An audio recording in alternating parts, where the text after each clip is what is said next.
Tempat ini berada di dekat rekahan raksasa di bulan.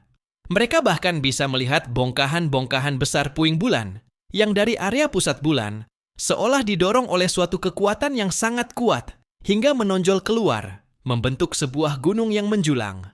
Namun puncak gunung itu seolah kapan saja bisa melepaskan diri dari bulan dan terbang ke angkasa. Bahkan di sekitar puncak gunung yang terlepas itu, telah terbentuk banyak batuan yang hancur membentuk cincin bintang yang beredar. Kapal Dreamer masih mendarat di dekat medan perang. Karena kedua pasukan tidak tahu siapa yang datang, untuk sementara mereka memilih menghentikan tindakan yang sedang dilakukan, berhati-hati memastikan kapal yang datang itu. Di badan kapal, Morana dan lain-lain dibuat tercengang oleh medan perang para penghuni bulan. Kami sepertinya datang tidak pada waktunya. Tapi sudah datang, tetap harus berkomunikasi dengan mereka. Lumayan, tidak perlu kita yang mencarinya. Namun tak lama kemudian, Zhang Yi memegangi kepalanya, berkata dengan tak berdaya.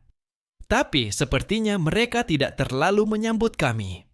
Karena di sekitar kapal perang, banyak prajurit dari kedua angkatan sudah mengepung mereka. Ratusan kapal kecil juga mengepung mereka. Di atasnya berkedip-kedip cahaya tak menentu. Jelas, senjata sedang siap. Keluar dan ajak mereka bicara. Kapal perang super memiliki perisai pelindung, sehingga tidak takut berkonflik dengan mereka, tetapi tidak perlu juga memulai perang. Zhang Yi dan kawan-kawan keluar dari ruang kapal. Melihat wujud manusia, wajah para penghuni bulan, dari angkatan hitam dan putih jelas menampakkan kebingungan dan keterkejutan. Mereka belum pernah melihat makhluk seperti ini. Zhang Yi memakai baju zirah setan yang melindungi tubuhnya, mendekati tepi kapal perang, berkata kepada para penghuni bulan, "Kami berasal dari planet bumi, tidak memiliki niat jahat. Datang untuk menyelidiki peristiwa keruntuhan bulan." Ia menggunakan pengeras suara untuk menyebarkan suaranya jauh, memanfaatkan udara tipis bulan agar orang-orang dari kedua angkatan dapat mendengar. Benar, bulan di dunia ini punya udara, kalau tidak semua orang pasti tuli. Ia tahu, karena orang-orang aliran Junzeng dapat berkomunikasi dengan penghuni bulan. Itu berarti ras ini memiliki peradaban yang sangat tinggi, dan selama ini mengamati segala sesuatu di permukaan planet bumi. Jadi, mereka seharusnya bisa memahami bahasa manusia. Ternyata, setelah mendengar ucapan Zhang Yi, kedua jenderal angkatan hitam dan putih saling bertatapan dari kejauhan. Di antara tatapan mereka seolah muncul sesuatu yang disebut kesepahaman. Di detik berikutnya, kuda prajurit perak dan naga terbang hitam melakukan aksi secara bersamaan, memberi perintah menyerang kepada Zhang Yi dan lainnya yang berada di atas kapal perang. Super! Satu persatu kapal melontarkan sinar energi yang kuat, dan prajurit di permukaan berhenti bertempur satu sama lain, lalu mulai menyerang perisai energi Dreamer dengan ganas. Peristiwa tiba-tiba ini membuat banyak orang di kapal menjadi tegang. Orang-orang ini, apa-apaan? Kenapa menyerang kita? Brian berkata dengan marah. Perisai energi Dreamer sangat kuat, serangan yang deras mengenai permukaannya, seperti hujan yang jatuh ke danau. Dalam waktu singkat, tidak akan ada bahaya, tetapi pertahanan juga mengonsumsi energi. Zhang Yi tidak ingin duduk menunggu musuh menembus pertahanan. Sialan! Para penghuni bulan ternyata tidak ramah. Zhang Yi juga tidak mau tinggal diam. Matanya berkedip, menumpahkan makian untuk orang-orang Junzeng dalam hati. Sebelumnya bukankah sudah bilang, akan memberi kabar terlebih dahulu? Apa jangan-jangan kami dikerjain? Namun 3 kapal mendarat hampir bersamaan. Jarak mereka dari sini juga tidak jauh. Jika mereka diserang, orang-orang di 2 kapal itu juga nasibnya tidak akan baik. Namun sekarang, tanpa jelas alasannya, langsung terjadi serangan. Benar-benar membuat Zhang Yi merasa tertindas. Ia berpikir sejenak, lalu tiba-tiba memandang Gao Changkong yang berdiri di samping Di Shitian. Gao Changkong, kau pergi periksa kenapa mereka melakukan ini? Kemampuan simulasi reinkarnasi Gao Changkong dapat memproyeksikan lintasan perilaku masa depan orang tertentu. Meskipun hanya berdasarkan faktor-faktor yang ada untuk melakukan proyeksi paling masuk akal dan belum tentu menjadi kenyataan. Namun untuk menelusuri motif mereka bertindak, cara ini masih bisa dipakai. Gao Changkong tersenyum pelan. Baiklah. Ia maju dan gelombang energi supranatural yang kuat muncul dari tubuhnya. Dalam sekejap mencapai tingkat indeks kemampuan supranatural 28.000 poin. Zhang Yi tidak dapat tidak merasa kagum. Di bawah penekanan di Shitian, masih bisa mencapai level seperti itu. Sungguh tidak mudah. Hanya saja ia tidak tahu apakah orang licik ini menyembunyikan kekuatan sebenarnya. Lagi pula ia paling pandai menyamarkan diri. Potongan-potongan batu yang terbentuk dari rune muncul mengambang di belakangnya. Masing-masing terukir mantra kuno, melambangkan suatu kemampuan khusus. Itulah kemampuan Gao Changkong, Tian Wu Baolun. Ia mengaktifkan kemampuan Chanding Yin, kemampuan Lunjian Tuyuan, mengunci target paling mencolok di medan, yaitu seekor naga terbang hitam yang aneh itu. Di kedua matanya, cahaya sebab akibat berkilau, dan dengan cepat melakukan proyeksi berdasarkan informasi pribadinya. Semuanya selesai dalam sekejap, tetapi bagi Gao Changkong terasa seperti melewati waktu yang sangat lama. Ia kembali sadar, memandang sekeliling dengan ekspresi sedikit bingung. Tak bisa dipungkiri, waktu berlalu cepat. Setiap kali kemampuan diaktifkan, dunia batin harus melewati 100 hari. Bahkan, jika kemampuan ini dipakai berkali-kali, tetap sulit benar-benar terbiasa. Bagaimana? Dapat apa-apa? Tanya Zhang Yi. Gao Changkong menghela napas, memandang dengan serius. Mereka sedang melakukan pengorbanan, mengorbankan kita. Mendengar kata itu, wajah semua orang berubah sangat buruk. Pengorbanan tentu berarti ingin nyawa mereka. Alasan spesifiknya, karena informasi yang kudapat masih belum cukup banyak, proyeksi masa depannya sangat kabur.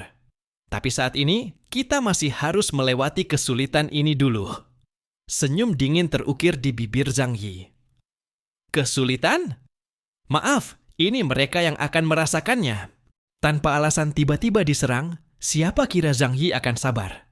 Matanya menyipit, lalu berkata kepada Lukeran dan lainnya, "Kalian tetap di sini, kendalikan baik-baik Dreamer. Yang lain ikut aku keluar, beri mereka pelajaran."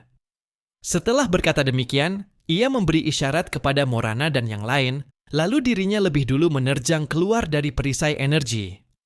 Morana dan lainnya tentu tidak gentar, tidak peduli sekuat apa para penghuni bulan. Kali ini mereka berkumpulkan lebih dari separuh kekuatan manusia kelas 1. Tidak mungkin takut. Brian berpakaian kamuflase. Ini adalah pakaian tempur super yang dibuat khusus oleh Profesor Da Vinci untuknya. Meskipun cakarnya tidak terlalu panjang, dengan kacamata hitam besar yang dipakai, tampak cukup keren. Tidak ada pilihan di bulan, karena atmosfer tipis dan cahaya terlalu kuat. Perlindungan harus disiapkan. Ngomong-ngomong, jika memasukkan makhluk kadal di sini, pasti tidak lama kemudian akan tewas. Let's party time. Bulayan mengangkat sedikit kacamatanya, lalu dengan gaya yang sangat keren melompat turun dari kapal perang. Kedua cakar anjingnya menekan tanah dengan kuat. Di sekelilingnya, sejumlah besar prajurit dari dua pasukan hitam dan putih menyerbu ke arahnya. Namun ketika mereka masih berada di tengah udara, Bulayan dengan ringan melafalkan, "Tekanan super berat."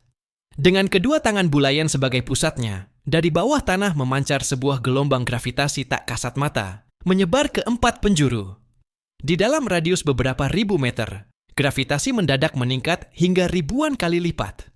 Para prajurit itu terbiasa dengan gravitasi ringan di bulan, sehingga ketika tiba-tiba ditarik dengan begitu kuat, tubuh mereka seperti dipukul jatuh oleh alat pemukul lalat raksasa. Satu demi satu, para prajurit dari dua pasukan itu dipaksa terhempas ke tanah. Tubuh mereka tertanam dalam, dan begitu banyak tentara langsung berubah menjadi lumatan daging. Para prajurit ini sebenarnya sangat kuat. Prajurit biasa pun memiliki tingkat kekuatan setara indeks kemampuan manusia di atas 9.000 poin. Namun di hadapan Bulayan yang memiliki indeks kemampuan mencapai lebih dari 30.000 poin, mereka tetap sama sekali tidak ada artinya. Bulayan berdiri sambil menjaga gaya kerennya, kembali menegakkan kacamatanya, lalu berkata, "Kalian masih jauh dari cukup." Molana, Disitian, Saradin, dan yang lainnya juga mulai memasuki medan perang satu persatu. Saat itulah kedua pasukan hitam dan putih baru menyadari bahwa kekuatan manusia jauh lebih besar daripada yang mereka bayangkan. Di antara kedua pasukan itu, muncul sekelompok prajurit yang telah mencapai tingkat Ipuk Silong. Mereka maju ke depan dan mulai bertarung melawan manusia. Zhang Yi melayang di udara. Dengan gravitasi bulan yang hanya seperenam dari gravitasi di Xing, ia merasa tubuhnya jauh lebih ringan dan nyaman, seolah menjadi manusia super sungguhan. Walaupun, kalau dipikir-pikir lagi, memang ia adalah manusia super. Memandang 10.000 besar pasukan di bawahnya, ia sama sekali tidak ragu. Ia langsung membuka sebuah gerbang dimensi raksasa di langit, sepenuhnya menutupi area di atas pasukan tersebut. Sesaat kemudian, jutaan moncong senjata dan meriam memanjang keluar. Raungannya memekakkan telinga, bahkan ratusan kilometer jauhnya pun masih bisa mendengarnya. Miliaran peluru tercurah turun, memanfaatkan medan gravitasi bulayan yang membuat kekuatannya menjadi jauh lebih besar. Senjata-senjata ini bukan lagi senjata biasa. Senjata itu telah dimodifikasi oleh para makhluk mekanik dari pabrik senjata Lukiran, menjadikannya jauh lebih kuat. Kekuatan mereka sudah berada pada tingkat yang sama dengan senjata milik ras Changyuan. Hujan besi pun turun. Amunisi yang sangat padat menembus tubuh para prajurit dalam jumlah besar, meninggalkan kematian yang sangat tragis. Melihat semua itu, kedua komandan pasukan tentu tidak dapat menahannya. Keduanya saling bertatapan, lalu mengambil keputusan yang sama. Roar! Dari mulut centaurus perak, terdengar raungan buas yang memekakkan telinga. Tombak spiral di tangannya mengarah ke langit. Krek! Suara petir menggema, menarik kekuatan petir dari langit, lalu ia mengarahkannya kepada Zhang Yi dan melepaskannya. Seekor naga petir raksasa, sepanjang beberapa kilometer, meraung dan melesat dengan dahsyat. Sementara itu, naga hitam dari pasukan hitam menggembungkan perutnya, lalu memuntahkan semburan api tipis, namun sangat panjang, menyerang Zhang Yi dari sisi lain. Zhang Yi berdiri di antara keduanya, ujung bibirnya terangkat membentuk senyuman dingin. Sejak ia turun, ia sudah melihat gaya bertarung kedua makhluk ini. Menurut analisis sistem cerdas terhadap tingkat luapan energi mereka, Centaurus perak memiliki indeks kemampuan 42.000 poin, sementara naga hitam memiliki 42.300 poin. Dua lawan ini digabungkan pun masih tidak mampu mengancam Zhang Yi, yang kini sudah mencapai 45.000 poin. Sejak awal kemunculannya, Zhang Yi selalu berada dalam kondisi di bawah tingkatku, tiada lawan. Bagaimanapun, orang yang lebih lemah darinya bahkan tidak pantas untuk menembus pertahanannya. Zhang Yi hanya berdiri di tempat, tak menghindar, tak mundur. Ia hanya mengangkat kedua tangan menghadap dua serangan itu. Sebuah penghalang bola raksasa terbentuk di luar tubuhnya. Dua dunia, sekat mutlak. Sebuah penghalang yang memisahkan dua dunia, mutlak tak dapat ditembus. Itulah kemampuan pertahanan paling awal dan paling kuat milik Zhang Yi. Manisis. Brak! Dua energi liar menerjang dari arah berbeda, memasuki gerbang dimensi Zhang Yi. Gerbang itu seperti lubang tak berdasar, terus menyerap energi tersebut tanpa menunjukkan tanda-tanda kerusakan sedikit pun. Centaurus perak dan naga hitam hanya bisa tertegun. Keduanya adalah komandan kelas atas di negara masing-masing. Namun kini, ketika menghadapi seorang manusia kecil dari Di Xing, mereka justru berada di bawah angin. Tentu saja mereka tahu apa itu manusia. Hanya saja ini pertama kalinya mereka melihat langsung. Generasi ke-6 manusia sebenarnya sangat lemah. Mereka belum sempat tumbuh mencapai tingkat seharusnya, tetapi karena perubahan dunia, mereka dipaksa menuju kepunahan lebih cepat. Tetapi dalam sejarah panjang alam semesta ini, mereka hanyalah secuil keberadaan. Dalam 4,6 miliar tahun, usia Di Xing, meskipun manusia terbagi menjadi 6 generasi, bukan berarti setiap generasi hanya memiliki satu bentuk kehidupan. Mungkin saja setelah manusia generasi ini punah, 1 juta tahun kemudian, akan ada primata lain yang dipilih sang pencipta untuk berevolusi menjadi manusia baru. Centaurus perak dan naga hitam tidak sempat larut dalam pikirannya sendiri. Zhang Yi sudah sepenuhnya memahami tingkat kekuatan mereka. Energi yang terserap oleh ruang dimensinya tidak cukup kuat untuk membuat ruang itu runtuh. Karena itu Zhang Yi menyeringai, kekuatan orang bulan hanya segini? Kalian pikir kami, manusia Dising, adalah buah lunak yang bisa diremas? Sekarang, biar kalian merasakan kekuatan kalian sendiri. Kedua tangan Zhang Yi saling bersilangan dengan gerakan cepat di udara.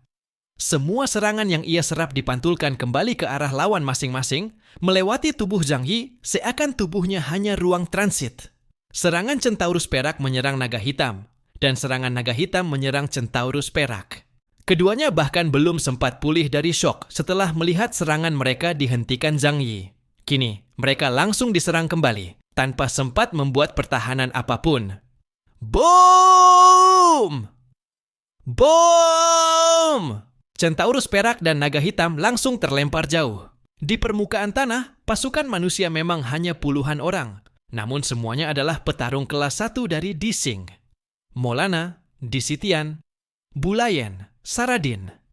Masing-masing dari mereka adalah satu kekuatan setara satu pasukan. Di pihak pasukan bulan, memang ada banyak juga petarung tingkat Ipuk Silong. Namun petarung tingkat uskup dengan indeks kemampuan lebih dari 30.000 poin, tetaplah bukan sesuatu yang mudah ditemukan. Jumlah mereka di pasukan bulan pun sangat sedikit. Para petarung manusia ini memang menahan sebagian kekuatan mereka. Namun sisa efek dari serangan saja sudah mampu membunuh sejumlah besar prajurit hitam dan putih. Dalam sekejap, medan perang dipenuhi darah yang mengalir deras. Centaurus perak dan naga hitam baru menyadari bahwa mereka telah menyinggung orang yang tidak seharusnya mereka ganggu. Kekuatan manusia. Dising jauh melampaui apa yang mereka bayangkan. Meski begitu, keduanya tidak menunjukkan tanda-tanda gentar. Mereka tetap berani dan gagah berani menyerbu Zhang Yi. Berdasarkan analisis kekuatan Zhang Yi, mereka menyimpulkan bahwa ia pasti adalah pemimpin manusia. Dising. Zhang Yi tidak lagi bersikap sopan. Senjata Shenlian di tangannya perlahan berubah menjadi sebilah pedang iblis raksasa berwarna merah darah. Ras lokal ini benar-benar tidak tahu sopan santun. Sepertinya harus diberi pelajaran. Zhang Yi juga tidak berniat terus menahan diri. Ia melihat dengan jelas bahwa manusia bulan sama sekali tidak memiliki rasa hormat terhadap manusia bumi. Untuk mendapatkan pengakuan orang lain, yang dibutuhkan bukanlah kompromi tanpa henti, melainkan menunjukkan ketajaman diri sendiri. Manusia menghormati mereka yang kuat dan berkemampuan, namun meremehkan mereka yang berhati lembut. Dengan pedang iblis di tangan, dunia kehampaan di belakang Zhang Yi terbuka. Materi gelap itu mengalir seperti cairan pekat, menyelimuti zirah dan pedang iblisnya. Zhang Yi mengangkat pedang iblis, lalu mengayunkannya keras ke segala arah. Arus kegelapan, materi hitam pekat yang mampu menelan, segalanya membentuk badai kegelapan raksasa, berputar dan menyapu ke segala penjuru. Ketika merasakan kekuatan mengerikan itu, wajah centaur perak dan naga hitam memperlihatkan keterkejutan yang tak terbandingkan. Ini adalah kekuatan Dewa Iblis. Namun, mereka tidak punya waktu untuk terkejut. Dalam sekejap, badai hitam itu menjadikan Zhang Yi sebagai pusatnya, berubah menjadi sebuah bintang raksasa yang terus mengembang dahsyat, menyelimuti segalanya di 4 penjuru. Banyak prajurit terseret ke dalamnya. Bahkan tanpa sempat mengeluarkan dengusan, seluruh materi dalam tubuh mereka terurai menjadi bentuk paling dasar hanya dalam sekejap. Centaur perak dan naga hitam pun menghadapi serangan arus kegelapan. Mereka meledakkan kekuatan dalam tubuhnya. Petir dan api mengaum, menghantam bintang kegelapan raksasa itu dari kiri dan kanan. Namun semuanya tidak ada gunanya. Perbedaan kekuatan membuat energi mereka langsung ditelan oleh kegelapan. Daya mengerikan itu menghantam tubuh mereka. Sensasi dingin yang sangat menusuk dan gelap meresap, bahkan suhu dalam tubuh mereka tersedot habis. Seolah-olah ada rawa kegelapan yang hendak menelan seluruh keberadaan mereka. Keduanya terkejut besar, meraung sambil meledakkan seluruh kekuatan mereka, tetapi pada akhirnya tetap tertelan oleh kegelapan. Hanya sesaat kemudian, tubuh mereka yang terluka parah jatuh dari udara. Seragam perang mereka hancur berantakan, darah mengalir deras dari luka-luka mereka. Zhang Yi menatap mereka dari langit dengan dingin. Sekarang, kalian tahu salahnya? Ia tidak membunuh keduanya, semata-mata karena ia masih membutuhkan manusia bulan untuk memberikan informasi. Kalau tidak, hanya karena mereka menyerangnya lebih dulu. Zhang Yi sudah memenggal kepala mereka sejak tadi. Centaur perak terengah-engah, menatap Zhang Yi dan bertanya, "Apakah kau adalah utusan Dewa Iblis?" Ia bahkan menggunakan bahasa Han, seperti yang diduga Zhang Yi. Tingkat teknologi manusia bulan sangat tinggi. Lagi pula mereka adalah makhluk cerdas generasi keempat. Mustahil tidak menguasai bahasa generasi keenam yang telah mereka amati selama jutaan tahun. "Apa maksudmu?" Zhang Yi bertanya dengan dingin. Centaur perak menatap Zhang Yi. Dari tubuh Zhang Yi, ia merasakan kekuatan yang mirip dengan Dewa Iblis yang disegel di dalam bulan. Namun pada tubuh Zhang Yi, tidak ada aura para utusan yang jatuh, seperti di hutan matahari gelap.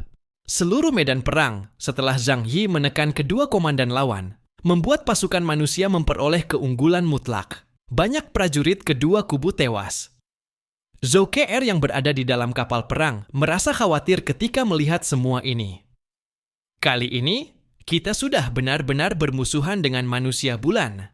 Benar-benar pembukaan yang buruk.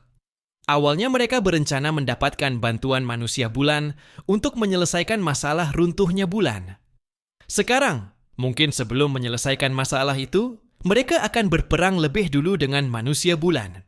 Yang Xingxin tidak turun dari kapal. Kecuali bila perlu, ia tidak suka menodai tangannya dengan darah, tetapi ia sangat suka melihat peperangan dan tanah yang merah oleh darah.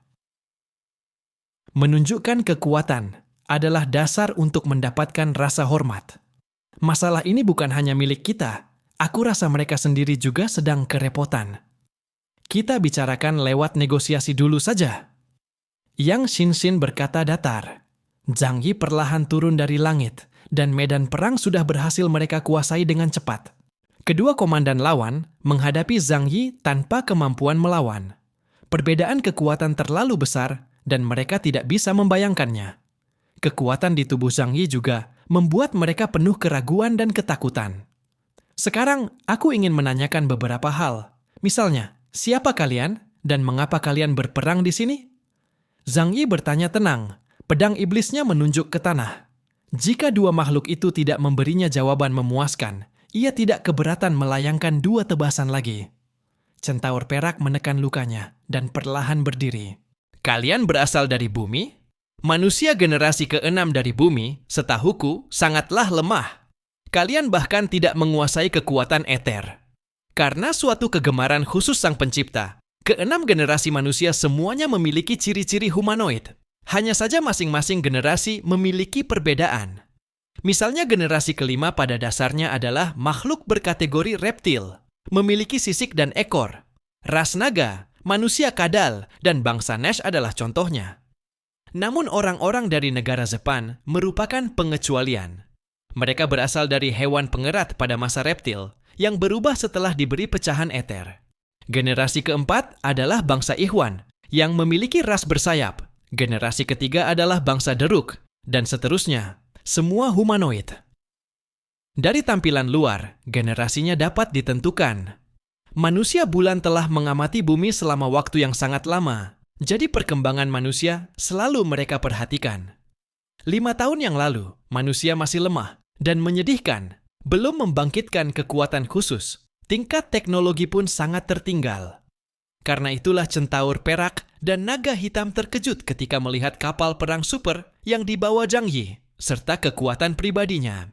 Zhang Yi hanya menjawab dengan tenang. Evolusi itu bersifat eksplosif, bukan bertahap. Begitu kalimat itu keluar, centaur perak dan naga hitam terkejut, seolah memahami sesuatu, dan mereka mengangguk paham. Zhang Yi hendak melanjutkan pertanyaan ketika tiba-tiba indera keenamnya yang kuat merasakan kehadiran sebuah kekuatan besar yang mendekat dengan cepat dari arah kanan. Zhang Yi menengadah dan melihat cahaya perak yang berkilauan di ujung langit. Sebuah kapal berbentuk bulan sabit melesat cepat dan berhenti menggantung di atas medan perang. Saat melihat kapal itu, mata centaur perak langsung berbinar. Ia melirik Zhang Yi, lalu tersenyum. Apapun yang ingin kau katakan, lebih baik kau bicarakan dengan Tuan Pelindung kami. Mata Zhang Yi menajam. Ia tahu seseorang yang jauh lebih kuat daripada centaur perak telah datang. Kapal berbentuk bulan sabit itu perlahan mendarat. Dari celah tengahnya, sebuah berkas cahaya jatuh ke tanah. Dari dalam cahaya itu, perlahan-lahan terbentuk sosok makhluk humanoid berwarna perak. Seorang wanita. Seorang wanita yang sangat cantik. Kecantikannya tidak nyata, seolah-olah rancangan teliti seorang ilustrator untuk menciptakan ratu es dua dimensi yang dingin. Atau seperti boneka manusia raksasa yang sangat mahal. Zhang Yi menggambarkannya demikian karena wajah dan tubuh wanita itu benar-benar tanpa celah. Tetapi justru karena terlalu cantik, ia terlihat agak tidak nyata. Namun tak lama kemudian, Zhang Yi melihat beberapa wajah yang sangat ia kenal. Ternyata, di belakang wanita itu muncul dua orang dari gereja Junzeng. Pastor hukum Orion dan suster duka Lebunis. Ketika melihat mereka, Zhang Yi sedikit menghela napas lega. Sepertinya orang-orang dari gereja juga tidak berbohong. Mereka memang bisa berkomunikasi dengan bangsa bulan. Hanya saja, tempat pendaratan kapal perangnya tampaknya kurang tepat. Kebetulan berada di dekat medan pertempuran, sehingga mendapat serangan. Pasukan putih di satu sisi menunjukkan rasa hormat yang luar biasa kepada perempuan itu. Zhang Yi dengan jelas mendengar centaur perak berkata, "Hormat kepada Yang Mulia Penjaga Ketujuh. Kekaisaran Bulan Terang, Jenderal Penjaga Ketujuh, Xue Liunian." Ia muncul di medan perang, melihat kekacauan di sekeliling, serta konfrontasi antara manusia dengan dua pasukan besar itu. Alisnya sedikit berkerut. Kemudian, ia bertanya dengan suara yang amat dingin. "Apa yang terjadi?" Pasukan gelap perlahan mundur, dengan tatapan penuh rasa takut. Namun tak lama kemudian, sebuah kapal perang yang diselimuti awan hitam juga terbang mendekat. Dari kapal perang itu turun satu regu orang misterius yang mengenakan jubah hitam dengan pola bintang biru di atasnya. Bentuk tubuh mereka mirip dengan orang-orang Kekaisaran Bulan Terang, namun wajah mereka sangat berbeda.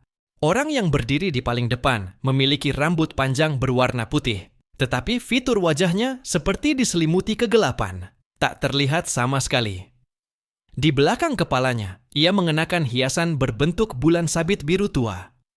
Kekaisaran Bulan Gelap, Imam Bulan Hitam ke-6, Xuan Yue Feiming. Tampaknya kedua pemimpin dari masing-masing pihak sudah hadir, dan dari tubuh Xue Liunian maupun Xuan Yue Feiming, Zhang Yi merasakan aura yang sangat kuat. Namun bukan aura berbahaya. Kedua orang ini tidak menunjukkan niat membunuh yang kuat terhadap mereka. Mereka hanya tampak bingung tentang tujuan para manusia ini muncul di sini. Zhang Yi segera bersuara lantang kepada mereka. "Kami adalah manusia generasi ke-6 dari planet Bumi. Kami datang ke sini hanya untuk menyelidiki penyebab masalah yang terjadi pada bulan. Kami tidak memiliki niat buruk sedikit pun." Tak jauh dari sana, Brian hampir memutar matanya. "Hai bro, menurutmu mereka akan percaya begitu saja? Kita ini setidaknya sudah menghabisi beberapa ribu orang mereka. Dan kau masih bilang tidak punya niat buruk. Memangnya mereka menganggap bangsa bulan itu bodoh? Bagaimanapun, mereka semua tetap waspada dan siap bertempur." Pada saat itu, dari pihak Kekaisaran Bulan Gelap, Imam Bulan Hitam ke-6, Xuan Yue Feiming mengangguk. "Begitu rupanya, aku mengerti." Brian, "Hah? Bukan, kau mengerti apa? Apakah bangsa bulan semudah itu diajak bicara?" Di belakang Xue Liunian, suster duka Lebunis maju dan membisikkan sesuatu kepadanya. Mata Xue Liunian pun menunjukkan ekspresi mengerti. Semuanya hanya sebuah kesalahpahaman belaka. "Upacara persembahan hari ini selesai sampai di sini. Kalian mundur." Ia mengayunkan tangannya, memberi perintah penarikan kepada pasukan Kekaisaran Bulan Terang. Di sisi lain, Xuan Yue Feiming juga mengangkat lengan jubahnya, memberi isyarat agar para bawahannya mundur. Dua pasukan besar itu tidak menunjukkan keraguan sedikit pun dan mundur serempak seperti air surut kembali ke arah masing-masing. Pemandangan yang harmonis seperti itu membuat Zhang Yi benar-benar bingung. Tak lama kemudian, kedua kelompok dari bangsa bulan tersebut tiba di dekat mereka. Lebunis maju dan menjelaskan kepada Zhang Yi serta yang lainnya, "Meskipun kalian mengganggu upacara persembahan penting, kalian juga membantu proses persembahan tersebut. Karena itu, para pemimpin Kekaisaran Bulan Terang dan Kekaisaran Bulan Gelap tidak akan menyalahkan kalian." Tujuan kita umat planet bumi datang ke sini sudah lama kuberitahukan kepada Yang Mulia Shiyue Liunian. Beliau sangat berterima kasih atas kedatangan kita. Zhang Yi mendengar penjelasan Lebunis, namun tetap merasa bingung. Persembahan? Apa maksudnya? Perang ini? Dalam pikirannya, banyak pengetahuan kuno melintas. Pada masa suku-suku primitif, manusia memang melakukan persembahan dengan cara berperang dan membunuh tawanan untuk dipersembahkan kepada dewa. Sejenak, ia juga menautkan satu pemahaman baru.